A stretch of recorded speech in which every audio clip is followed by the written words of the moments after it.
Assalamualaikum warahmatullahi wabarakatuh. Perkenalkan, saya Devi Tulviana, perwakilan kelompok 4. Di sini saya akan mempresentasikan hasil diskusi kelompok kami, yaitu HIV pada kelompok lansia. Definisi tentang HIV pada lansia yaitu masalah besar yang mengancam Indonesia dan banyak negara di seluruh Indonesia. Saat ini tidak ada negara yang terbebas dari HIV. HIV menyebabkan krisis secara bersamaan, menyebabkan krisis kesehatan, krisis pembangunan negara, krisis ekonomi, dan krisis kemanusiaan.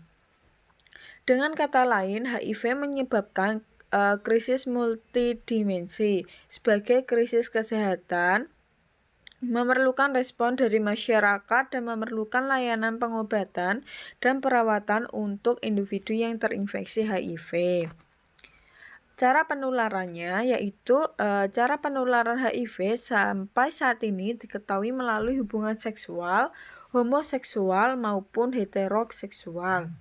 Secara non-seksual seperti melalui kontak dengan darah atau produk darah, parenteral, dan transplasenta. Selanjutnya, cara penularan yang diketahui melalui satu transmisi seksual dibagi menjadi dua, yaitu transmisi virus HIV pada homoseksual dan transmisi virus HIV pada heteroseksual. Transmisi virus HIV pada homoseksual yaitu cara hubungan seksual anogenital merupakan perilaku seksual dengan resiko tinggi bagi penularan HIV, khususnya bagi mitra seks yang pasif menerima ejakulasi semen pada seorang mengidap HIV. Yang disebabkan oleh mukosa rektum yang sangat tipis dan mudah mengalami perlukaan pada saat berhubungan seksual secara anogenital. Sedangkan transmisi virus HIV pada heteroseksual merupakan penularan heteroseksual dapat terjadi pada laki-laki ke perempuan atau sebaliknya, yaitu perempuan ke laki-laki. Di negara Afrika, penderita HIV mendapatkan infeksi melalui hubungan heteroseksual tanpa kondom. Transmisi dari laki-laki mengidap HIV ke perempuan pasangannya lebih sering terjadi dibandingkan dengan perempuan mengidap HIV ke pria pasangannya.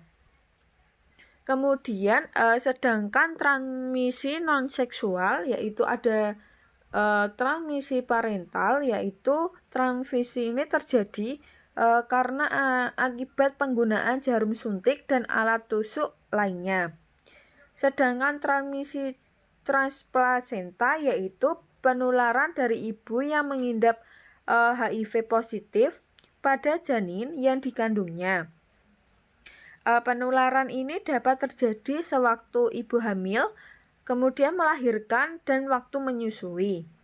Kemudian transmisi melalui darah atau produk darah. Kemudian transplantasi organ dan jaringan tubuh yang terinfeksi HIV. Kemudian tanda-tanda penyakit HIV yaitu gejala mayor.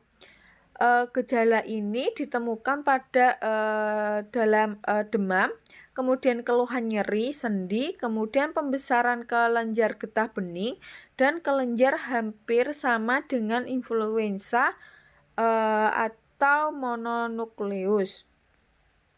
Stadium tanpa gejala pada orang yang terinfeksi HIV, penderita terlihat sehat namun sebagai sumber penularannya. Kemudian gejala minornya yaitu stadium AIDS merupakan infeksi HIV yang bervariasi 1-5 tahun. Dari pertama penentuan kondisi HIV akan terdapat gejala infeksi oportunistik yang paling umum. Kemudian pneumonia yang disebabkan suatu protozoa, kemudian infeksi lain termasuk meningitis, kandidiasis, kemudian mikrobakterial. Kemudian pencegahan HIV yaitu sampai saat ini belum ditemukan vaksin atau obat yang efektif untuk mencegah atau menyembuhkan HIV. Sehingga kita dapat menghindari infeksi HIV dan menekan penyebarannya. Cara yang utama yaitu kita ada perubahan perilaku. Kemudian cara pencegahan penularan HIV yang paling efektif adalah dengan memutuskan rantai penularannya. Penularan dikaitkan dengan cara-cara penularan HIV, yaitu pencegahan penularan melalui darah, ada transfusi darah, kemudian alat suntik, dan alat lain yang dapat melukai kulit. Kemudian pencegahan penularan dari ibu ke anak. Kemudian ada 4 pilar, yaitu pencegahan atau preventif, yaitu pencegahan penularan HIV melalui transmisi seksual dan alat suntik. Pencegahan ini di lembaga permasyarakatan dan rumah tahanan, pencegahan HIV dari ibu ke bayi.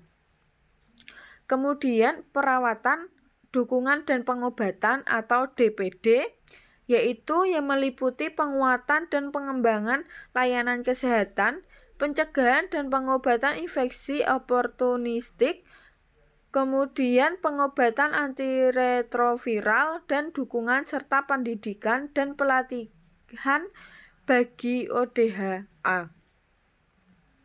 Kemudian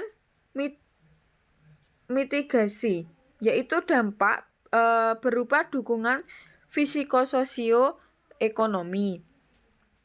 Kemudian penciptaan lingkungan yang kondusif, yaitu meliputi program peningkatan lingkungan yang kondusif, yaitu dengan penguatan kelembagaan dan manajemen program, serta penyelarasan kewajiban. Penyelarasan kebijakan. Kemudian ada laporan kasus, yaitu dapat menjelaskan tentang prevalensi HIV pada kelompok lansia. Epidemiologi pada tahun 2013, pasien HIV yang berusia di atas 50 tahun mencapai 21% dari seluruh populasi HIV di Amerika. Sebanyak 44% dari pasien HIV usia tua berumur 50-54 tahun. Karena proses penuaan yang dipercepat ataupun faktor gaya hidup, tingkat komorbid non-HIV yang terkait dengan HIV meningkatkan seiring dengan bertambahnya usia.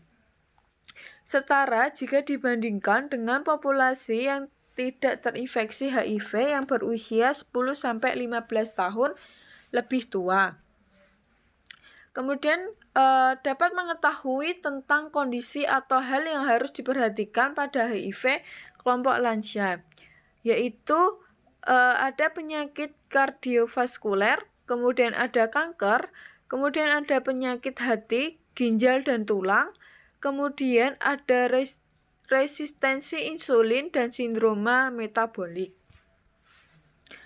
Kemudian dapat mengetahui tentang peran perawat dalam upaya memberikan asuhan HIV pada kelompok lansia.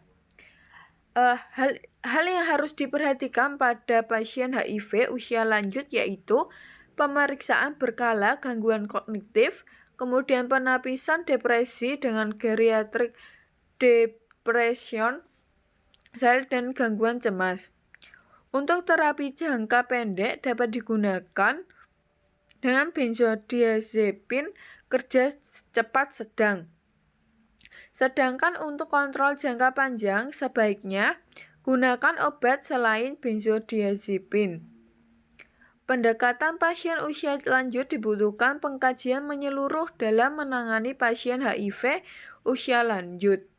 Untuk mencegah atau menunda disabilitas HIV, harus dilakukan pengkajian mengenai beban penyakit yang ada, termasuk penyakit di luar HIV dan status fungsional. Yang terakhir yaitu kesimpulan, pasien HIV berusia lanjut merupakan kelompok pasien kompleks yang memerlukan pendekatan tersendiri dalam penanganannya.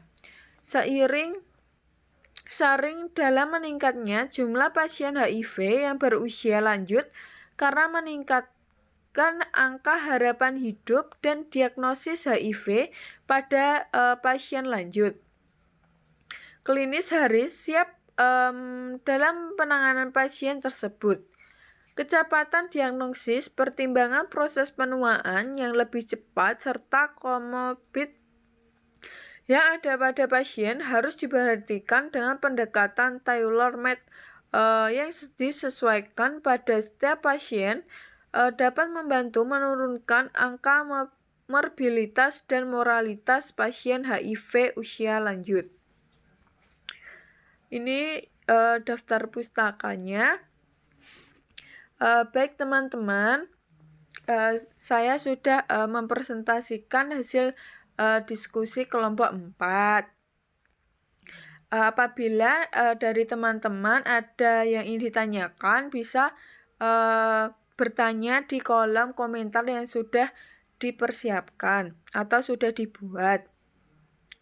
Wassalamualaikum warahmatullahi wabarakatuh.